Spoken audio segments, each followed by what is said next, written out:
then we cut to Peter, sitting awake in bed, and then we cut to him sitting in class. Peter is staring at the blue light on the floor, and then he looks at a girl with blue hair. For some reason, maybe he's catching on to the color thing. I don't know. Peter looks at his reflection in a glass cabinet, and it has this weird, creepy smile. He hears Charlie's click sound and he freaks out. None of the other students react, really. Back in the mom's workroom, her phone rings, the fucking landline. She answers and the dad says, "Can you guess who just called me from school in complete hysterics?" She says, "Charlie?" Charlie? What? I don't know why she says that. She says, "Nothing. What happened?" And he just lets that shit go. Nothing. What happened? Peter just called me, Annie. Terrified. So then she gets another call. It's a call that should relieve her. Hi, this is Patrick at the Archer Gallery. If you need us to postpone the show or push the date, it's obviously more than okay. But instead she flips the fuck out. Dad and Peter walk in and the dad says, "Oh geez, that smell." Oh, Jesus. Smell. Which is the first we've heard of it. He sees all her dioramas smashed. And then he sees in one of the dioramas that there's a decapitated Peter doll. He doesn't say anything about it, which is weird. Or maybe he does, and we just don't know because the scene ends.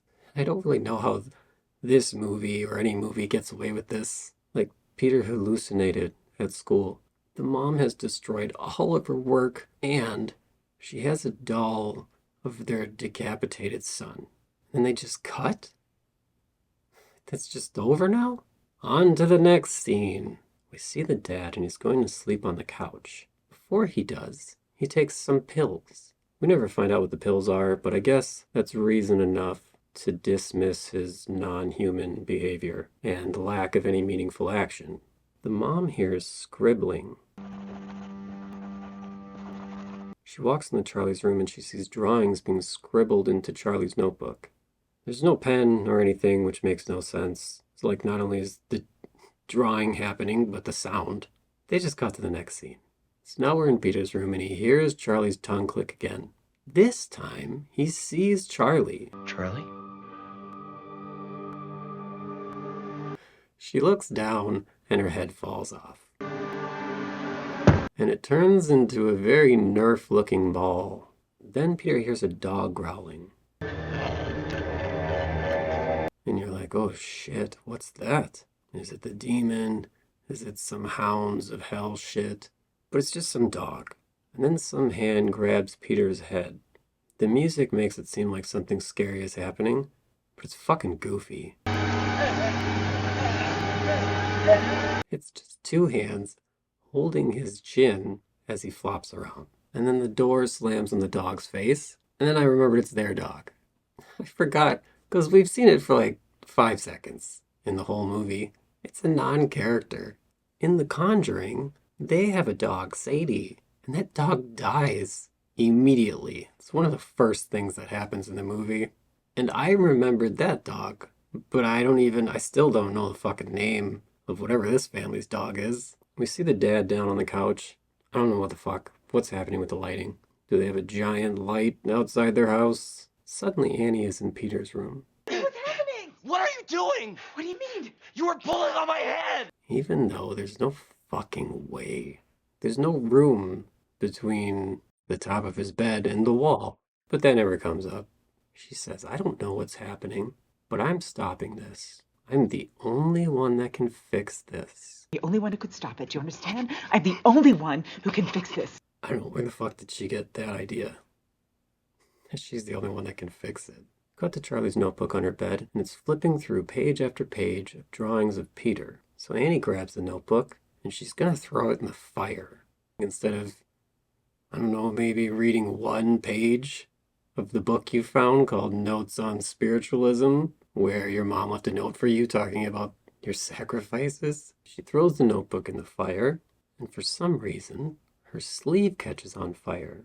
Instead of taking her sweater off, she immediately makes the connection between the book and herself.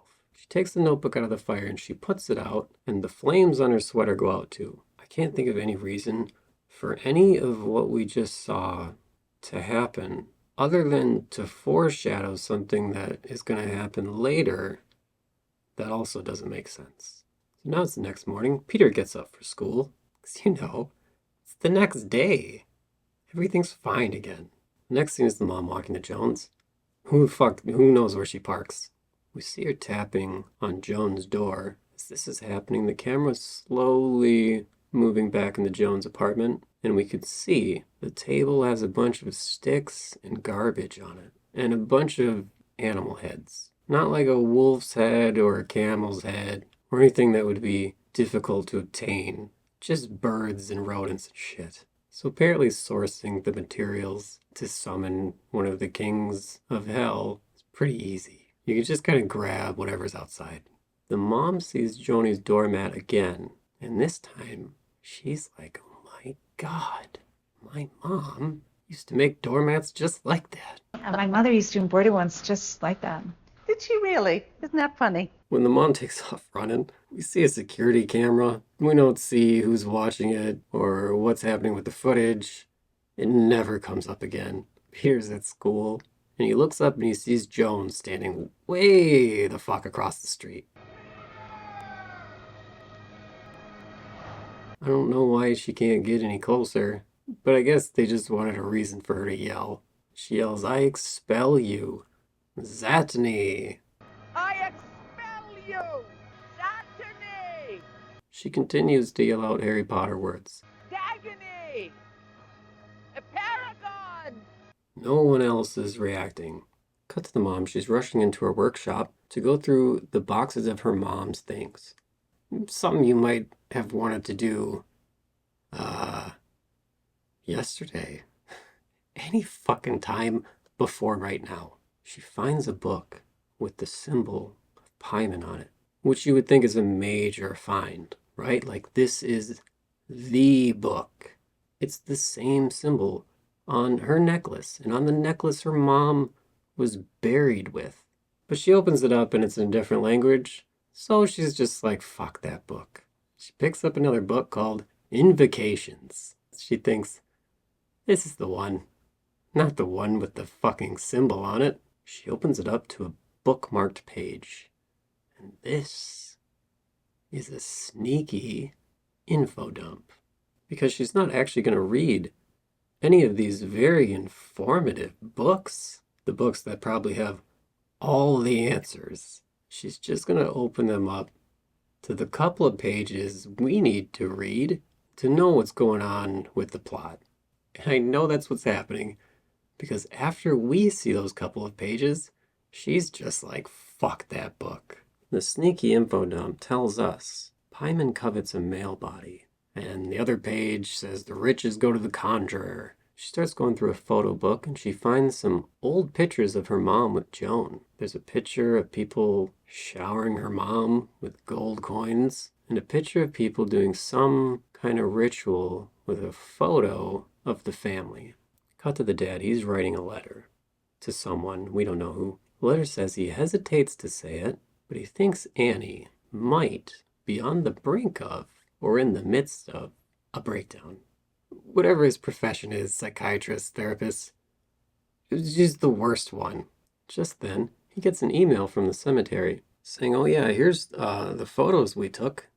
We took them for insurance claim purposes. The pictures show that the gravesite wasn't just desecrated. It was dug up, and the body is gone. You'd have to call the cops, right? What the fuck? Would they really call you at home and say like, yeah, her grave's been desecrated? They call the dirt. It's just been desecrated up. And the body desecrated completely out of the cemetery. We took some pictures. You're probably going to want to contact your insurance. Try to get some money back.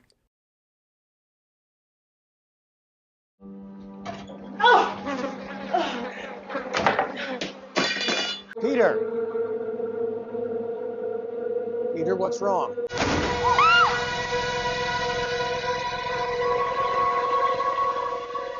There's a body. I mean, I think it's my mother, I think, but I can't tell because the skin's all black and she's all distended, but the head is gone.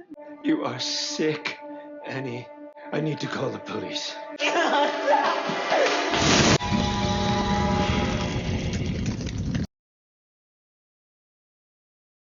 So Peter's supposed to be 16, but they're writing him like he's 6? Like, he could leave, right? He could run away or stay with someone else. He could get a job. Maybe he has one. I don't know where he's getting the money for the weed.